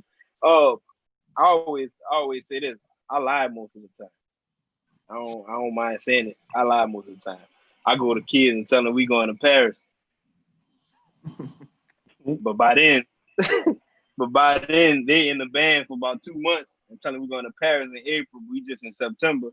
And you just start, transitioning them into a band head or a kid that loves music. And by the time April comes, they'll be forgot all about going to Paris. So sometimes you gotta go off the map with it sometimes to keep the size. And like I said, I coming towards after football season, I start building, like going into the spring, I start looking at what I'm going to lose for that coming into that following year. So I'll start making out a chart. Say, for example, if I know that I'm about to lose a baritone player, that's what I'm going to look for. I'm about to go grab a whole bunch of kids. Or sometimes I just see, all right, well, this kid right here plays trombone, but he's good. I got enough trombone. It's a lot of strategizing. Okay. And we got one more question, y'all. Somebody said, do y'all try to work with middle school kids before they get to high school band? Idealistically, that would be the way to go. Be honest with you, with the whole recruiting thing, I never really, favored having to pull kids, first-time band students at the high school level. I would rather a student come in with at least 1 year of experience. Because my philosophy is that, especially in your brass instrument, like trumpet, for example, for you to really mature on a trumpet, you need 2 or 3 years of experience. So if you grab a freshman that's a first-time band student, they want to play trumpet, by the time they're really, reaching their potential, they're in their senior year, So you end up with a lot of fluff. You end up kind of having to direct your attention to other things. You can't really focus on the nucleus of the band when you have that clutter. You have that mix of kids.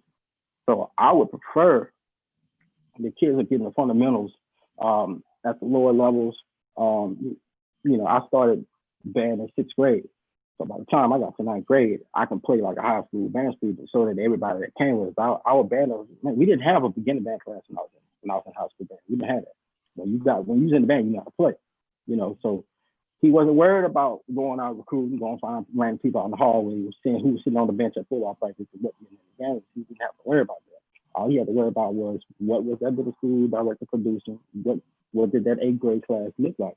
So I would rather there be a comprehensive band program. Kids are just progressing, starting at the lower levels, whether your band program starts at 5th grade or 6th grade, and you're being consistent and making sure those kids are retaining all the way through the high school level. Even off in college, that's something that they're looking to do. So I favor that concept more than just having a grad whatever you have. So I wish, once the kid comes out of middle school, they have all the characteristics of what we are looking for in a band student. Okay. Trent, what about you, man? In my perspective, is a little bit different. Going into our school, we struggle with a feeder. We always struggle with a feeder. So, as far as trying to work with middle school, that is like really my main priority. like he said, like Marc said, he always looking for what he's not looking for, but he would hope that a kid that he gets going into the freshman year have at least 1 year of experience. That's the same way with me. But like I said, no feeder while I was with with the high school. So my main thing was trying to reach the middle school kids. So by the time they get to high school, there, it'd be smooth sailing. It was like always, it was always, well, my 3 years, it always looked like I was starting back at not really ground zero, but starting back at square one. Because you have kids that advance, but then it was more of a higher incoming rate than a returning rate. So for example, I might have like 5 kids that's returning and about 14 kids that's new. So my main thing is I would like to, work with a middle school kid as much as I can before they get to high school. Okay. Definitely. Okay. Man, this has been a great part 2. Oh, Ricky, man, you got any last comments? I know you got something to say. Man, Ricky, any comments, bro? I don't know why Ricky entertaining me. I don't know why Ricky going back and forth with them. Ricky, get your mic on, man. Nah. I got nothing to say. Like I said, I've been in the Gulf of Mexico today, man, fishing. I'm tired.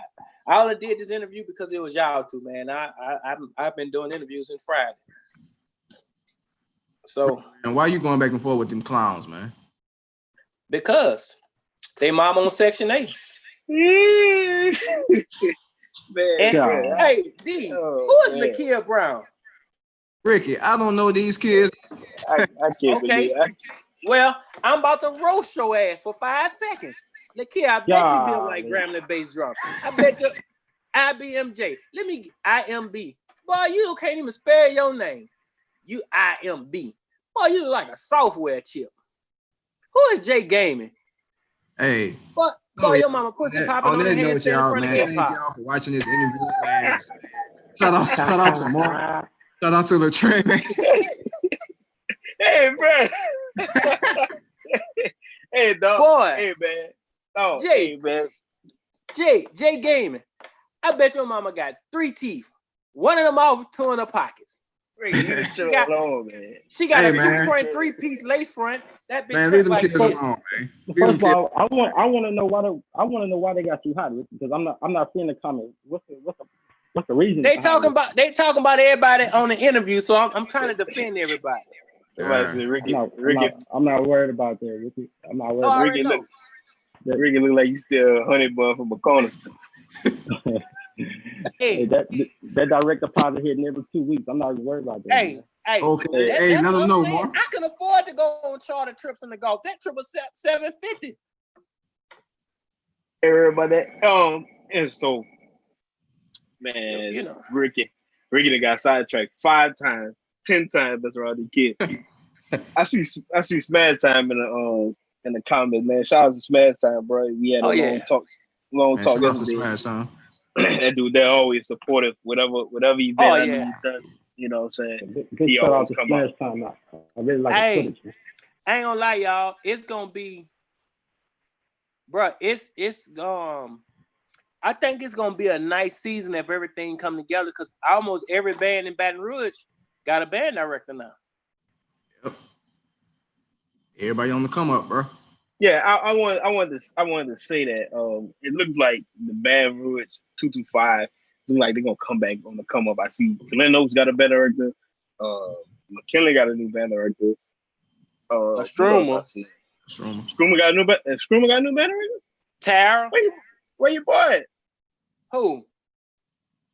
He went to Hammond. He sure did. Tara got a new band director. Who had Tara? I don't know. Somebody went over there, I heard.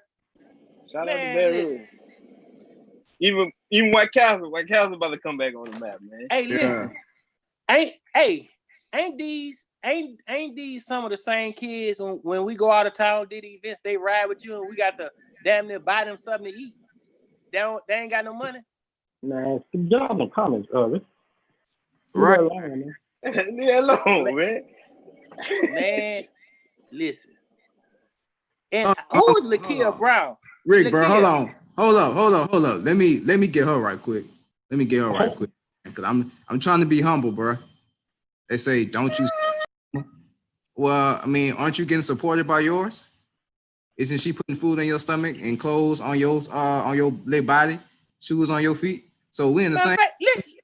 Do you have a job? Like, look, if you're not 18 and over, if you don't have a job and a car, your opinion is irrelevant to me. Go ahead, Rick. Hold on. Smash Time said New Orleans versus Baton Rouge. Hey, Justin, bro, let's get it going. Look, I've been trying to get that going. 225 versus 504, man. I'm with it. We tried that a few years ago, but it's not gonna happen. The principals are just man. I hope letting anybody travel. Man, I hope this ain't that girl. Ooh. Yeah. That girl look like where's Waldo with that old. Man, look at this dude, bro. Oh man, get this man, get off the swing, man. Rick, come on. Rick, bro, chill out, man. Chill out. Hey, yeah, hey, man, look, we about to end this. Hold on, let me get some bad time and do it, man. We tried the NO versus BR battle, man. We tried it a couple of times, and you broke up, Trap.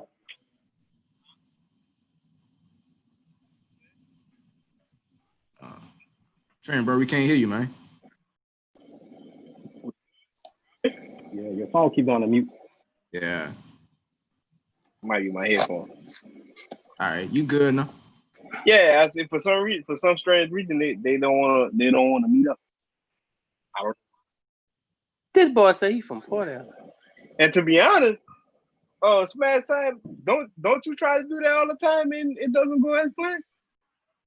Because they want everybody to come from Baton Rouge to come to New Orleans. They don't want to travel. Yeah, that only people travel is only people that travel is Chalupa and them. Johnny just went to Alabama. Johnny came to Baton Rouge. A lot of people travel, but it be so much stuff going on certain parts of the year. Like, hold on. Smash Time said Baton Rouge schools be tripping with the travel rules and festivals. We wanted to do it in Donaldsonville. I mean, because it was neutral. You know what I'm saying? Everybody got to get off I-10 no matter where you go to come to Donaldsonville. Mm-hmm. So do it either Donaldsonville or Plaquemine, but every time we look at it, Donaldsonville more neutral. Yeah, it's way more neutral. Way more. You ain't got New Orleans traveling to BR. You ain't got Baton Rouge traveling to New Orleans. You got to get off in Sorrento to come to Donaldsonville. Either with a you got to pay. Oh, my bad. You got to pass Sorrento to go to Baton Rouge. It's like a loyalty, man. And that's why I stopped even trying to plan battle advancing as a Donaldsonville. I'm real big on loyalty, so once I see that you're not quite there, I know what's up. Okay. Tori got I think Tori got one more question. Well, a comment. Tori said it's all about the timing of the event too. He said most of the BR bands probably free in April.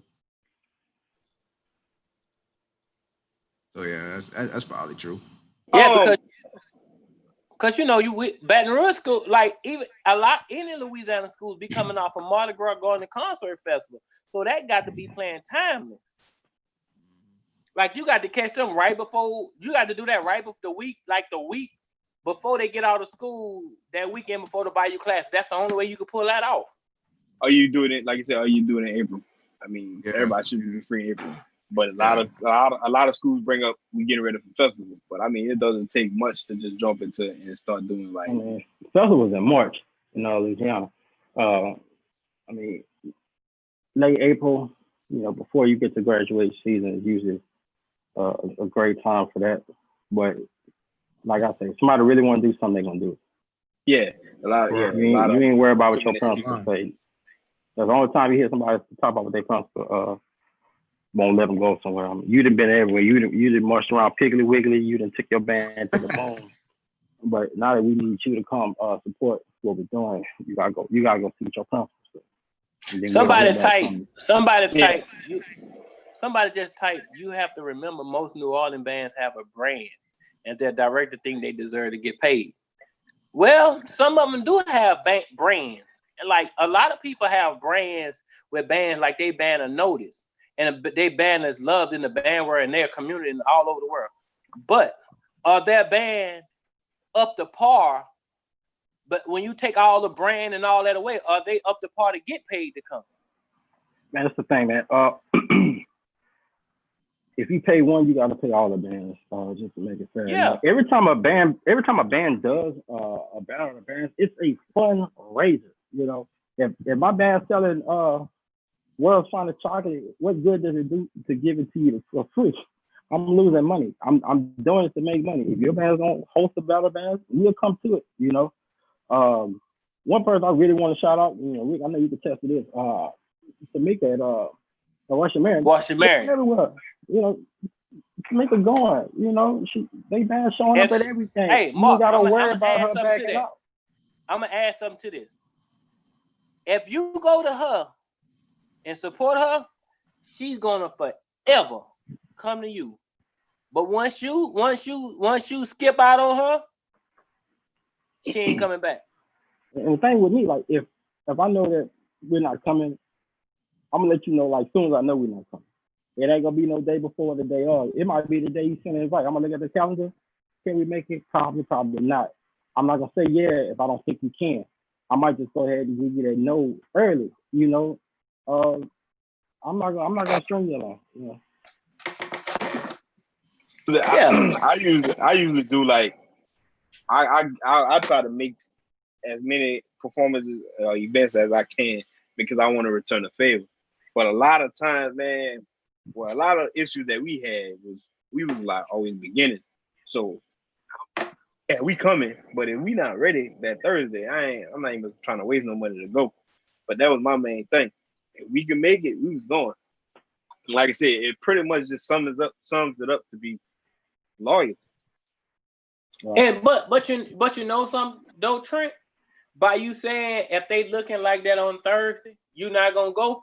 Sometimes you got to go out there and let them embarrass themselves to get right for the next event. Because you know what'll happen? They would say, y'all, we don't want to go this week. We just gonna mess up all week. He ain't gonna make us go. But then when you sit back and y'all want to mess up, y'all gonna look like this on the field. They gonna get it together. I don't know. I'm a little partial on that. You know, if you looking bad on Thursday, in my mind, I got Friday and Saturday to get it right. You know, if you're preparing for a battle band that weekend, I got Friday and Saturday to get it right. Now, if it's just that bad on Thursday and I know we're not gonna get it right, then you know I gotta have the integrity to communicate to who's ever hosting that event. Let them know right then, hey man, you know we're not looking good. We ain't coming. I'm not about to give you no BS. Hey man, I messed up, man. The bus is tripping, man. We ain't gonna be able to make it. No, we ain't. Yeah, Smack time. I didn't do my job. Man, my biggest pet peeve is a day of cancellation. I hate that the most. It's like somebody, man, we coming, and then if they event at 5 at 3 o'clock, they start responding to your message. Yeah, you knew when you went to sleep Friday night you wasn't coming. Yeah, you know. But they getting a free ticket to get in, but their band can't come. On my end. Yeah, sound like you talking about somebody. Yeah, you talking about somebody. No, sound like you talking about somebody, right? Listen, y'all know one thing about me. If I got to say it, I'ma say it. Like when I was helping Tamika, we had the battle band early in the year. We had 5 bands show up out the 8, and everybody was saying it was too early. But then next weekend you go to another battle band somewhere else. No, you know what I'm saying? Like that happens a lot. Mm-hmm. I ain't talking about nobody. Shit, I don't throw shade. I don't do that. I where I come from, we ain't cut like that. Mm-hmm. Hey, Smash Time, man. Hey, let's get it going, bro. You know, people been asking for me and you to do a battle band. So let's get it going. He said Donaldsonville would be a good location. Yeah, it's a perfect location. Let's do it. I want to see some of the Jackson bands come down from Mississippi. Yeah. Hey, we could throw them in there too.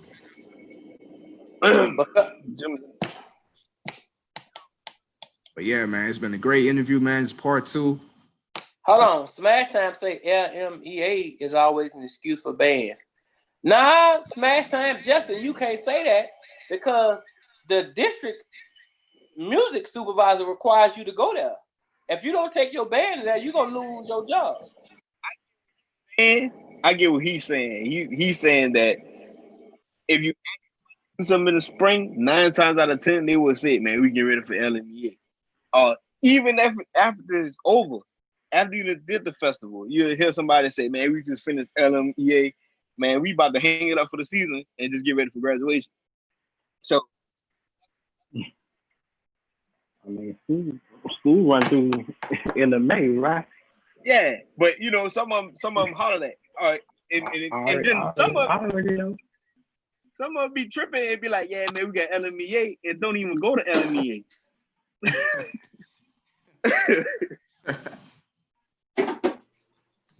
Bring that mustard. Y'all crazy. But yeah, man, it's been a great interview. Pretty much, though. Y'all. It's been great. Hope y'all stay safe. Easily do in the comments, man. They already know. Y'all about to see me in about 10 minutes. But you about to go pull up on them, D? You about to go pull up on them? Am I? I'm waiting for Tori to bring Baker Middle School out, man. Oh, Tori, man. You heard him? Hey, listen. That man said Baker Miller, pull up. Hey, pull listen. up Baker Middle. There's a middle school in Baton Rouge. If the person bring them out, they gonna cause some trouble. It gotta be Tori. Smash Time X, does LMEA give money to schools? I don't know that question. We never did. No, they don't give money to schools, but they give you your damn job. No, that's not how they work. That's not really a requirement. No, you pay for you pay to go to concert dance festival. 2, those requirements usually issued out if your district has a fine arts director. I don't think all districts, all school districts have fine arts directors. So some band directors out there just doing, whether it's account. I mean, when I first started at Eastern John, I didn't even know what district I was in. We didn't have a fine arts director, and I think I may have been on the high school band director in the parish. Because the other school was West St. John, and I mean we had to go do their homecoming parade.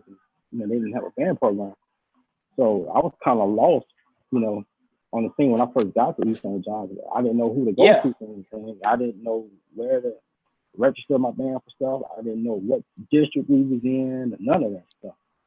So if a district doesn't have finance director, and they're not. Kenny Collins say bands don't have to go to LMEA. It just depends on your district, Yeah, it depends on your supervisor, your district supervisor. Yeah, how about this? Because we didn't have to. I know in Lake Charles that we had to take them to concert festival. Shout out to Kenny and Collins. you gotta score well. You get 2 or 3 years to get that thing right, and if you don't, holler back. Hey, Alex just summed up. Alex said good ratings might be required to keep a job, and it goes a very long way in moving ahead.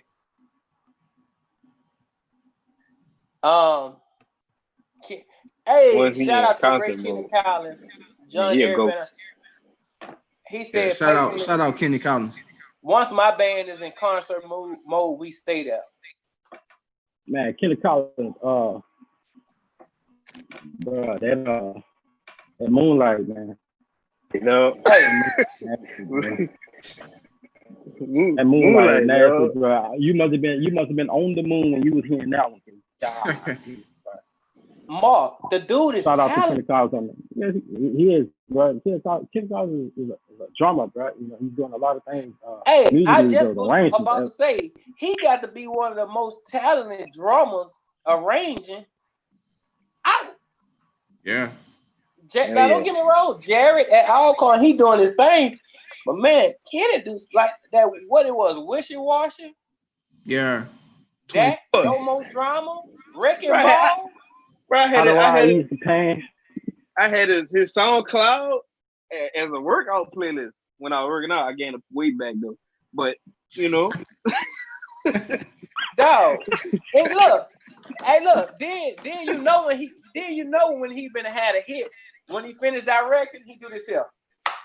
Hey, clever Hey, when he got that hat on backwards, when that brim Hold on on. his neck, Hey, He I got also- you right here. and I he got directing you that right thing here. like this. Hold on. Hey, bro, that dude. Hey, to be honest, man, Kenneth is one of the. He humble too, bro. He much respect. Humble. Yeah, that man real humble. He humble, bro. I walked up to him at a parade, said, "Man, I respect what you're doing out there. Man, I respect you." You know what I'm saying? Very, very humble, man. Hey, want me to tell you something about Kenneth though? Kenneth never let the attention be on him. He'll turn it on you fast. Mm-hmm. He was in a battle. Matter of fact, he was back. I don't know. I forgot who he was battling. Craigmont. He was battling Craigmont. Yep, Craigmont. And Kenneth, hey, Kenneth so slick in the battle. Kenneth pulled out a concert march on the man. Hey, like, dude, like he's really somebody that's gonna be like right now. I'm gonna tell you something. I won't cut you off, but I'm gonna just ask Kenneth, why you feel that once you're in concert mode, I know it's our interview, but why do you feel once you're in concert mode, you just stay there? All right, that's a question for. What? We're gonna wait till you respond. Yeah, Somebody wait ask- till you respond. Somebody asked us that again. No, I'm asking Kenneth that. Concert mode. Shout out to my boy Byron, man. Byron, congratulations, man. Headband director at Downsonville High School. Shout out to Brian, man. Good luck out there, man. Prime example right here, y'all. Hold on. Oh, Ricky Yeah, got Kenneth with the hand. Hold on, Ricky. You say he passed out harder music. Okay. That makes sense. The new Cadillac X. that makes sense. You getting the Cadillac, Ricky? Ricky got some band music for us. This is Kenneth with the hat that Marc was describing.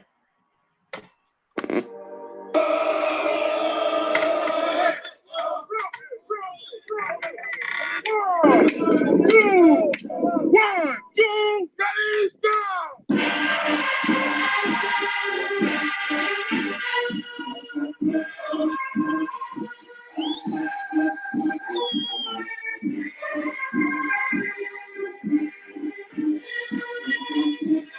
Watch his reaction, y'all. Humble and cocky.